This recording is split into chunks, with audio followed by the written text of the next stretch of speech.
Alors bonjour à toutes et à tous, bienvenue sur dailyfx.fr, il est 15h18, l'émission Wall Street Insider, ouverture des marchés US qui s'inscrivent toujours dans leur très bonne fin de séance de vendredi dernier avec une réaction initiale négative à la publication des NFP du mois de septembre pour finir au plus haut. Les marchés actions qui confirment leur reprise, notamment en Europe, avec des niveaux de support qui tiennent des niveaux de support majeurs qui ont été préservés à la clôture trimestrielle et qui sont soutenus depuis l'ouverture de la semaine par le secteur des matières premières, mais pas seulement, en tout cas, c'est celui qui mène la danse, les grandes compagnies pétrolières, les grandes multinationales du secteur des métaux, les valeurs financières, bref, un ensemble de secteurs qui mènent la reprise et une reprise qui conserve, je le pense, et c'est ce que nous estimons, du potentiel, notamment sur les indices boursiers européens. Alors, je vous laisse prendre connaissance de l'avertissement lié au trading des CFD et des devises. Moi, je vais essayer d'envisager toutes les classes d'actifs. Cependant, comme il s'agit d'un programme qui est dédié à l'ouverture des marchés actions US, on va en parler. Un mot brièvement des marchés actions européens à l'aide ici de l'Eurostoxx 50, avec un signal d'achat sans équivoque qui a été donné ce matin, cassure de la ligne de coût d'une structure de creux. Alors, je vous rappelle que tous ces indices boursiers de la zone euro réalisent des figures de creux sur des niveaux de support majeurs, alors qu'on retrouve sur tous les grands indices, le DAX, l'Eurostoxx 50, le CAC, le MIB, l'IBEX, pour un certain nombre de raisons. Tout d'abord, nous sortons d'un troisième trimestre correctif, donc il y a déjà des rachats de short. D'autre part, si on fait un peu le point sur tous les thèmes d'inquiétude fondamentaux qui impactaient les marchés actions au troisième trimestre, certains sont levés, ou certains en tout cas s'apaisent. Notamment le risque de voir la Fed relever ses taux en octobre ou en décembre, c'est révolu. La probabilité a même chuté sous 10% au début d'après-midi, et est désormais établie à 8%, et c'était perçu comme un risque par le marché, ce qui s'est traduit par un environnement général de baisse sur les taux obligataires. C'est ce que vous constatez à travers la hausse du Bund. Et ça, c'est très favorable au marché actions, le fait de voir les taux d'intérêt à nouveau baisser, enlevant un peu de rémunération à cette classe d'actifs qui a joué tout son aspect refuge cet été.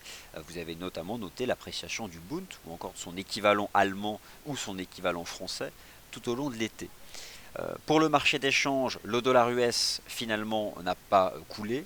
Le dollar US ne fera pas par contre de nouveaux sommets, il continue de s'établir en range et globalement il garde la main face au dollar US, il garde la main face aux devises européennes, mais par contre il recule face aux devises des matières premières, avec une stabilisation générale sur les matières premières industrielles et même des reprises qui se confirment sur par exemple le palladium, le platine utilisé dans l'industrie automobile, le cuivre ou encore le pétrole. Alors, pour quelles raisons, depuis ce matin, le DAX sous-performe par rapport au CAC, à l'Eurostoxx 50, au MIB et à l'IBEX? C'est simplement dû à la composition sectorielle de ces indices. Le DAX, il n'y a pas de grandes compagnies pétrolières, il n'y a pas non plus beaucoup de représentants du secteur des matières premières. Par contre, dans le DAX, il y a de l'industrie automobile et je jetais un œil encore tout à l'heure au titre Volkswagen qui a beaucoup de mal à se reprendre et qui ne bénéficie pas, on peut s'y attendre d'ailleurs, d'un processus de rachat de short. C'est probablement beaucoup trop tôt. Alors cependant, le DAX s'apprécie quand même et on peut fixer des objectifs de cours là aussi haussiers. En gros, voici ma façon de voir les choses.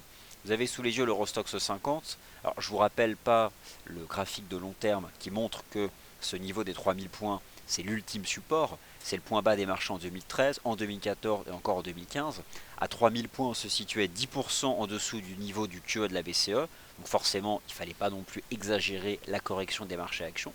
Le marché se reprend et ce matin, tout simplement, eh bien, le marché active des figures de creux qu'il a mis un certain temps à construire, environ une semaine, ici entre le 23 septembre et le 2 octobre. Alors, le fait que l'Eurostoxx 50 dépasse ce niveau permet de se projeter sur l'évolution future du prix des actions de la zone euro dans leur ensemble. Dans l'Eurostoxx 50, il y a de tout. Hein. Il y a par exemple la compagnie pétrolière Eni, italienne, il y a la compagnie pétrolière Total, il y a le secteur financier qui est aussi bien représenté, il y a des acteurs des matières premières, on a l'entreprise RWE, allemande, qui l'amène la danse aujourd'hui dans le DAX. Bref, je pense que l'Eurostoxx 50 peut se reprendre en direction des 3200 points. En tout cas, c'est ce que j'envisageais ce matin. On va dire que c'est chose faite, hein, puisque le marché a fait 3194. Alors, on peut arriver à un moment ou à un autre au contact d'une résistance qui va pouvoir provoquer un pullback, par exemple. Donc, c'est certain qu'il ne faut pas se positionner au contact de résistance. Mais si nous avions sur l'Eurostoxx 50 un mouvement de retour dans cette zone, derrière, je pense que la marche en avant peut reprendre. En clair, en octobre, je vise un retour de l'Eurostoxx 50 en direction des 3300 points. Alors, je ne vais pas vous remontrer les graphiques de moyen long terme, notamment les graphiques swing trading, mais concrètement, les indices boursiers de la zone euro en données journalières bénéficient de divergences haussières standards bien visibles sur tout un panel d'indicateurs de momentum, pour ne citer que l'indicateur de MACD, l'indicateur RSI ou encore l'indicateur de stochastique. Donc on a un ensemble favorable et cette divergence technique standard valable donc pour le court terme, par exemple au mois d'octobre, elle existe à la fois sur plusieurs oscillateurs et surtout elle se retrouve sur plusieurs indices boursiers. C'est donc pour cette raison que l'Eurostoxx 50, le CAC et le DAX ont du potentiel. Il y avait une première cible sur le CAC 40 à 4605, elle a été atteinte. On voit que la hausse du marché a ralenti. Cependant, je confirme viser en octobre les 4690 points. Le signal a été donné ce matin à la toute première clôture horaire de la session européenne, à la cassure de la résistance des 15 115 points. Alors par contre là, attention, l'Eurostoxx 50 qui arrive à 3002, le CAC à 4605, on peut temporiser un peu à court terme. La forme de cette temporisation sera inconnue, mais ce qui est certain, c'est qu'il faut exploiter les supports s'il y a les retracements, et probablement 50% de la hausse depuis ce matin, pour, je pense, se placer. Alors, il y a quelque chose aussi qui depuis ce matin a soutenu les actions de la zone euro, c'est cette étonnante résilience du dollar américain. Alors finalement c'est surprenant, oui et non. Bon, les NFP du mois de septembre sont mauvais, certes. Cela reporte dans le temps les perspectives de voir la Fed agir. La probabilité est réduite à quasi zéro de la voir relever ses taux cette année. Donc c'est un risque de moins pour les marchés actions. Cependant, si la Fed abaisse ses perspectives de taux d'intérêt, imaginez quelles réactions peuvent avoir d'autres banques centrales, notamment la Banque d'Angleterre, la Banque centrale européenne, ou encore la Banque centrale d'Australie, ou celle du Japon.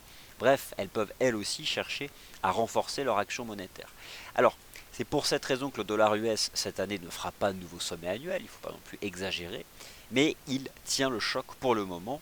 Lorsque j'étudie l'US dollar index de FXCM, eh bien c'est étonnant, mais en réalité l'analyse technique de ce marché, elle est inchangée depuis le 24 septembre. Et pourtant, depuis le 24 septembre, il y en a eu des nouvelles. Donc, le marché temporise, le dollar US tient le choc. En réalité, si le dollar US tient le choc, c'est parce que face à lui, les monnaies se comportent en ordre dispersé. Les devises européennes sont toujours sous pression, notamment le taux de change euro-dollar, qui lui, de manière générale, reste sous pression sous la résistance hebdomadaire des 1,1450.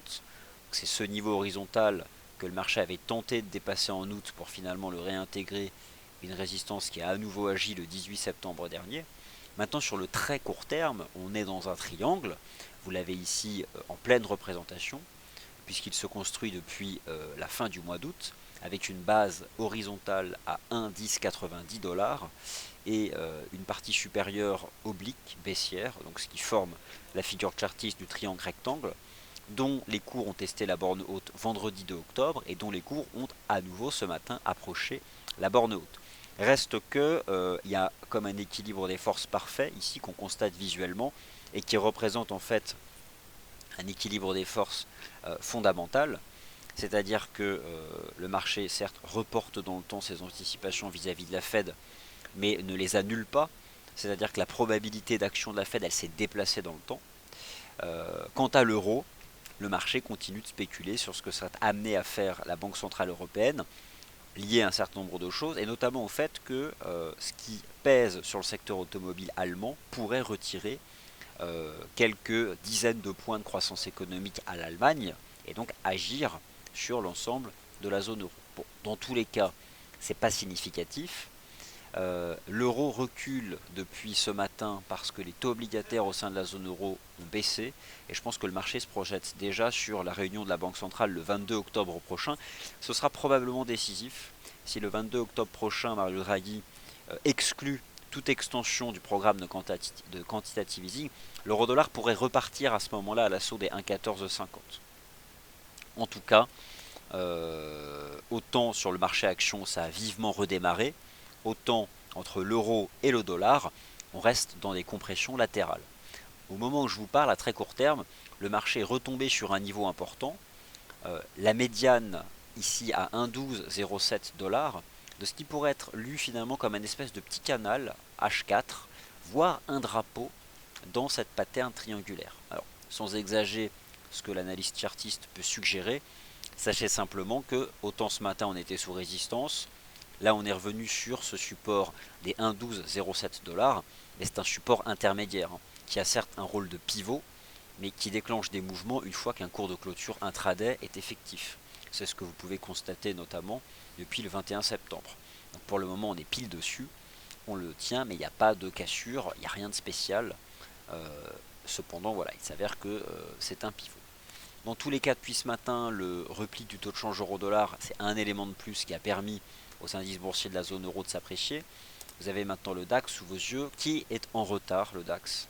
Le DAX est en retard parce que justement, c'est une histoire de composition, de représentation sectorielle. On sait, ce sont les titres du secteur des matières premières qui sont recherchés. Je vais vous montrer moi un certain nombre de matières premières. Vous avez par exemple ici le cuivre qui fait une petite jambe de hausse. Je vais vous montrer maintenant le cours du pétrole qui, j'ai le sentiment, tente à nouveau de s'extraire par le haut de cette configuration triangulaire. Alors, le cours du pétrole, il a tenté de le faire le 1er octobre dernier. Je conserve une opinion positive à court terme au-dessus des 44 $. Après, c'est pas non plus pour viser des 1000 et des 100. Je pense que ce marché peut se reprendre en direction de 49, 49,30 $, ce qui sera déjà bien. En tout cas, c'est le message précurseur que semble donner le comportement du prix des compagnies pétrolières et des titres des entreprises du secteur parapétrolier. Prenez par exemple dans le CAC, Total, Technip, ArcelorMittal, etc. etc. Donc il y a de la volatilité sur ces marchés. Sur le contrat, sur le CFD US Oil, je ne m'avance pas. Je me suis fait piéger par la tentative du 1er octobre dernier où j'étais vraiment convaincu que le marché allait inscrire une cassure haussière ici de la ligne de tendance. Finalement, on s'est maintenu en dessous. Ce qui est certain, c'est que ces matières premières se stabilisent, voire rebondissent. En tout cas, il y a des rachats de short ou peut-être des positions longues spéculatives. C'est spéculatif. Pourquoi est-ce qu'elles se reprennent à ce point? Je pense que plusieurs facteurs jouent sur ces matières premières. D'une part, le fait que c'est la fête nationale en Chine, il n'y a pas de cotation, la bourse de Shanghai, les marchés actions chinois ouvrent jeudi prochain, donc on n'a plus la volatilité qui peut être exercée sur ces marchés lorsque les places boursières chinoises sont ouvertes. D'autre part, le fait que les NFP du mois de septembre aient raté le consensus reporte dans le temps une inflexion monétaire de la Réserve fédérale, le maintien de la politique de taux zéro, c'est censé soutenir l'activité, donc il y a aussi cet aspect-là. Et enfin, troisième chose, la semaine dernière, les indicateurs avancés chinois, si globalement ils restent négatifs, en tout cas ils attestent du ralentissement de la croissance économique en Chine, ils ont battu le consensus, ils étaient moins pires que prévu. Au final, tout ça assemblé fait qu'à un moment ou à un autre, des positions baissières peuvent être partiellement rachetées, voire des positions longues initiées, ou ça peut être purement technique. Bref, vous avez compris que ce n'est pas le timing pour shorter les matières premières. Donc elles se reprennent, ces matières premières. C'est quelque chose qu'on voit sur directement le prix des matières premières en elles-mêmes, notamment industrielles, et c'est quelque chose que l'on voit aussi sur les devises des matières premières, notamment la reprise du dollar canadien et du dollar néo-zélandais. Alors, le dollar canadien et le dollar néo-zélandais ont donné des signaux techniques positifs. Je pense qu'il faut exploiter les mouvements de retour pour se positionner, et notamment sur le NZD-USD, cette structure en double bottom qui m'intéresse. Et ce qui m'intéresse maintenant, et je pense que nous en aurons l'opportunité, c'est d'exploiter un mouvement de retour sur la ligne de coût qui s'établit à 0,6456 $.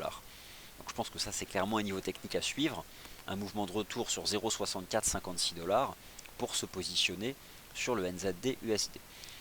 De manière générale, la devise qui souffre le plus de cet attrait pour les marchés actions après un troisième trimestre catastrophique, c'est le yen japonais. L'USD yen, le NZD yen, l'euro yen sont des devises qui progressent. Sauf l'euro, forcément, parce que lui, il est globalement sous pression. D'ailleurs, cet après-midi, la Banque Centrale Européenne va actualiser son programme d'achat de titres de dette. Je pense aussi que les éléments fondamentaux liés à la Grèce et à la restructuration de sa dette peuvent aussi amener la Banque Centrale Européenne à accroître son soutien au marché en octobre prochain. Et c'est probablement cette perspective qui, depuis ce matin, ont nettement retourné l'euro-dollar et l'euro de manière générale. Bon, on voit que c'est jamais évident et que souvent les mouvements positifs sur l'euro se tarissent, et de manière générale sur les devises européennes. Alors c'est notamment pour ça que je surveille la livre sterling, notamment le GBP USD, parce qu'il a tenté lui de donner un signal positif. Alors déjà il a tenu la zone importante, comprise entre 1,5090 et 1,5170 $. Il a tenté d'accélérer le 2 octobre, sortant par l'eau de cette pattern, ça reste faible.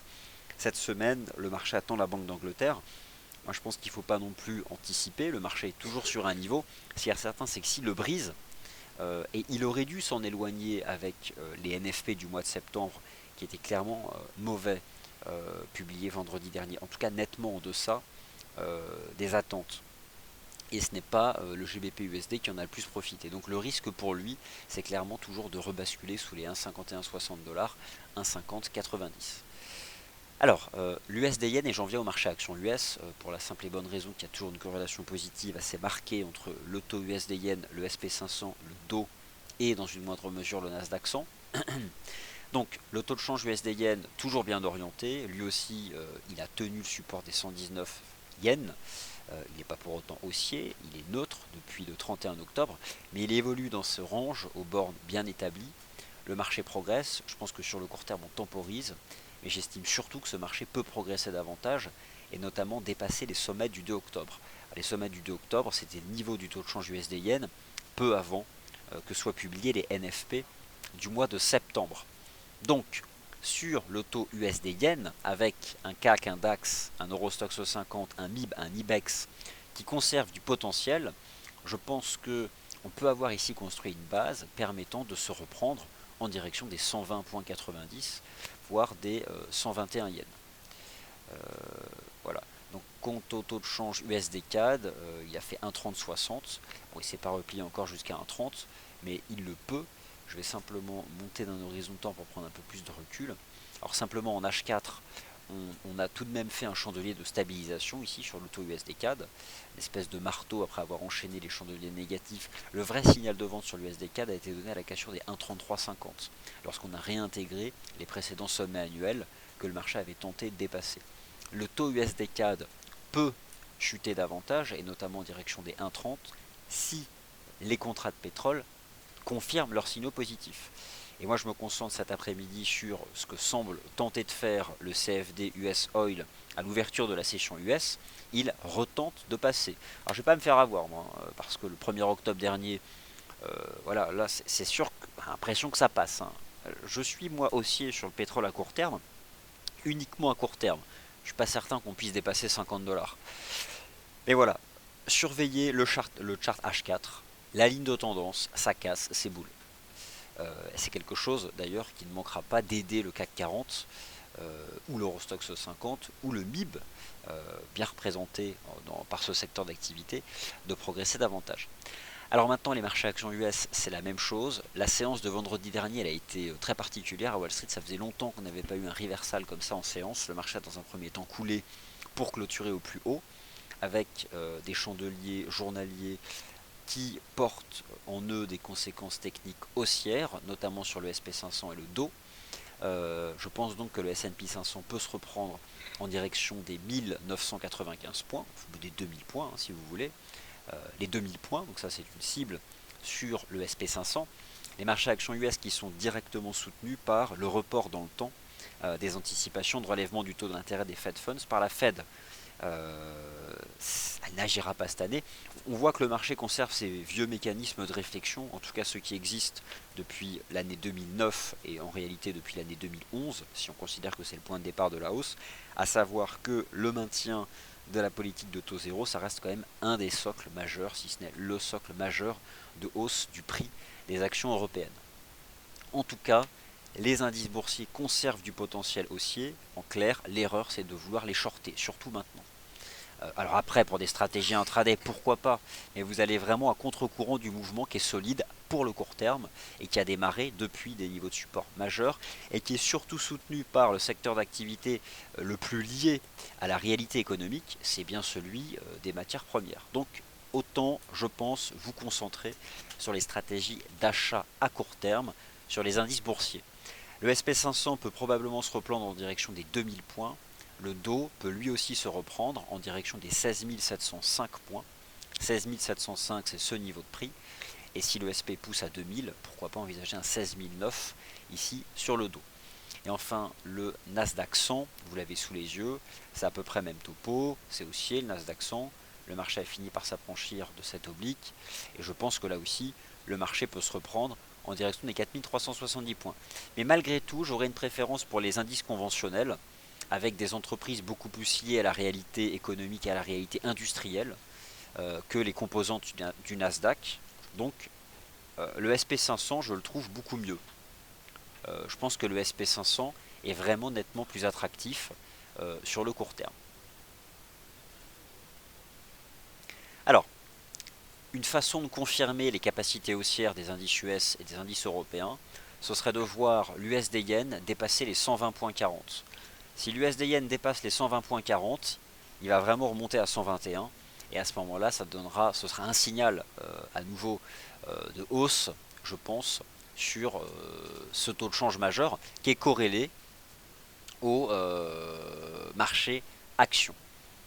Alors ça, bon, admettons que c'est encore beaucoup plus rapide. Enfin, voilà, on verra bien, mais 4690, c'est probablement une cible ici à envisager. Et peut-être que cette fois-ci c'est la bonne sur le contrat pétrolier.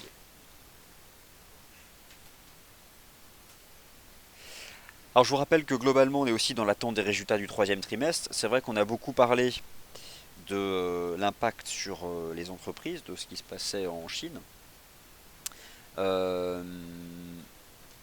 qui va surtout compter pour ces résultats du troisième trimestre, c'est les nouvelles anticipations établies par le management des entreprises. Concrètement, c'est eux qui font la croissance, hein, c'est la microéconomie. On va voir s'ils ajustent leurs prévisions de profit notamment, et le marché va se baser là-dessus pour savoir si les indices boursiers sont actuellement correctement valorisés. Il ne faut pas oublier une chose, c'est qu'à la base, la méthode standard pour dire si les actions ont en moyenne le bon prix, ce qu'ils appellent la fair value, à la base, c'est des multiples d'indicateurs d'entreprise, des multiples d'attente de profit, d'attente de chiffre d'affaires, etc. Donc ça c'est très important. On va revenir enfin des éléments concrets, maintenant que le marché a acquis la certitude que la Fed ne viendra pas bouleverser l'environnement de marché d'ici la fin d'année. Je ne vois pas de toute façon comment est-ce qu'elle pourrait procéder maintenant. Donc, à l'ouverture de la session US, surveillez le pétrole qui tente de donner un signal d'achat ici sur le CFD US Oil. N'enterrez pas le dollar américain, ce n'est pas parce que la Fed ne montera pas ses taux cette année que le dollar va couler. D'ailleurs, c'est ce que vous prouve le marché depuis la fin de session US vendredi dernier, notamment face aux devises faibles que sont la monnaie unique européenne et le yen japonais. Jusqu'à preuve du contraire, l'euro-dollar n'a pas donné de signal d'achat depuis longtemps. Il reste positionné sous les résistances majeures et reste dans l'absolu parfaitement baissier. Le dollar US, le taux de change euro-dollar, le taux de change USD-yen et maintenant vos questions. Et donc, la première question sur le GBP-NZD. Et donc, écoutez, on va la suivre. Hein. Si c'est votre question, je la suis tout de suite. Alors, forcément, le GBP-NZD, il est sous pression, de manière générale. Alors, c'est lié en partie à la livre sterling, qui, elle, est vendue depuis 2-3 semaines. Alors, j'ai un peu de mal à comprendre pourquoi ça a été aussi violent sur la livre sterling. Mais ce qui est certain, c'est que le dollar néo-zélandais, lui, il se reprend. Il était temps. Par contre, voilà, je vais simplement monter sur d'un horizon de temps, de toutes ces stratégies liées au dollar néo-zélandais, j'ai deux préférences, qui est celle d'acheter le NZD yen et d'acheter le NZD USD. Le GBP NZD, bon bah lui c'est clair, hein, d'un point de vue technique il n'y a pas photo, c'est un mouvement qui est bien baissier, c'est un fait, et je pense qu'il peut lui aussi se prolonger, notamment en direction ici des 2,31 voire des 2,30. Voilà, par contre pour le timing on a une première résistance ici à 2,3475. Alors un long franchement sur le GBP NZD, ça me paraît franchement pas une bonne idée. Il n'y a rien sur le plan des fondamentaux là pour tout de suite maintenant chercher à se repositionner sur le GBP-NZD. C'est une paire de devises qui a bien monté, qui est maintenant probablement encaissée. Il y a du potentiel pour baisser. On a donné des signaux de vente le 25 septembre. Moi, je serais même pas surpris qu'on baisse jusqu'à 2,26. Donc première résistance intraday, c'était les 2,34. Mais en réalité, voilà, le signal de vente ça a été donné sous les 2,37. Le RSI D1 il est passé sous la neutralité, il n'y a absolument pas de div, on n'est même pas survendu. Non, non, je pense que franchement il y a du potentiel de baisse sur le GBP NZD, autant qu'il y a du potentiel de reprise sur le NZD USD ou encore le NZD Yen. L'idée par contre c'est de bien rentrer. Et les pullbacks, moi ce que je vous conseille c'est de surveiller le support à 77,50 sur le NZD Yen et de surveiller le support à 0,6456 pour acheter NZD, USD, NZD, en tout cas pour protéger ses positions longues, pour gérer son risque tout simplement. Voilà, c'est de cette façon-là que je vois les choses.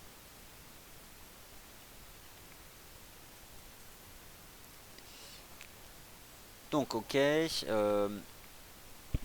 alors bonjour Jérôme B qui nous rejoignait. Donc le DAX ça s'accélère, le CAC bah, écoutez aussi, hein, donc on a vraiment cet ensemble qui est favorable au risque et un dollar US eh bien, hein, euh,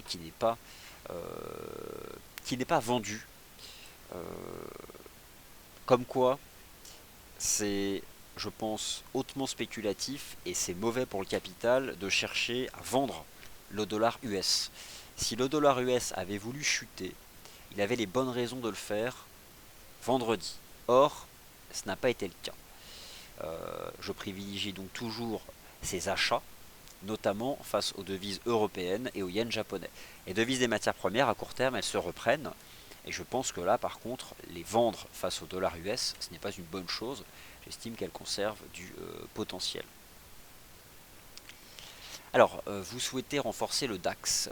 Peut-on renforcer le DAX? Alors, lui, ce qui est certain, c'est que c'est comme les marchés actions de la zone euro, il y a du potentiel. Par contre, en termes de timing, maintenant vous avez un niveau qui est simple. Le pullback, ce serait 9786, les sommets du 1er octobre. Le DAX peut probablement se reprendre en direction des 9900 et des 10 000. Ça, c'est la cible pour le mois d'octobre, voire peut-être même cette semaine. Ça, ce sont les deux cibles sur le DAX, 9900 et 10 000.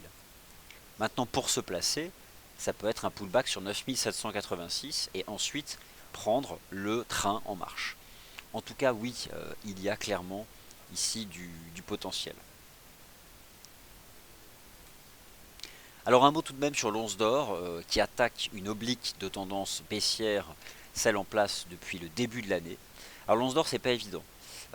C'est à la fois une matière première donc qui bénéficie là du contexte des matières premières, mais c'est aussi un actif qui est très lié au dollar US, et le dollar US qui reste quand même résilient.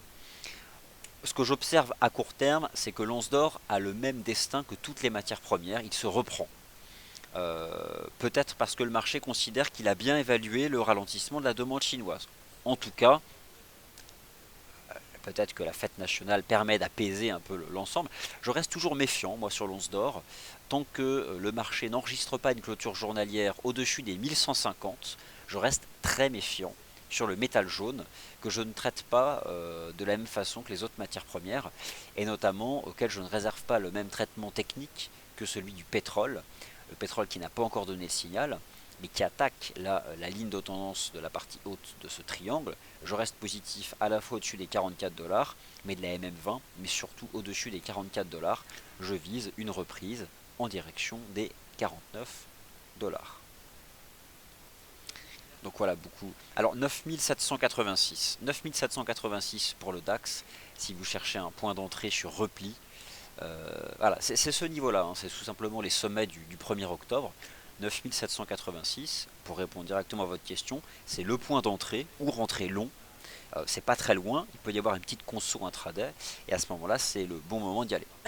Allez, j'ai répondu à toutes vos questions, je vous abandonne, histoire aussi un peu de soigner la voix, et surtout de laisser la place à David Pichotto de Professeur Forex, qui, dans 10 minutes, eh bien, vous donne en temps réel les positions des banques sur le marché d'échange. Et moi, à votre place, j'aurais hâte de prendre connaissance du book des banques sur le FX, notamment après le rapport NFP. J'ai hâte de savoir si elles ont inversé leur position euro-dollar. Et pour avoir jeté un œil aux positions des banques, eh bien, il semble qu'elles sont toutes restées short de l'euro-dollar. La réponse dans un instant. Merci à tous.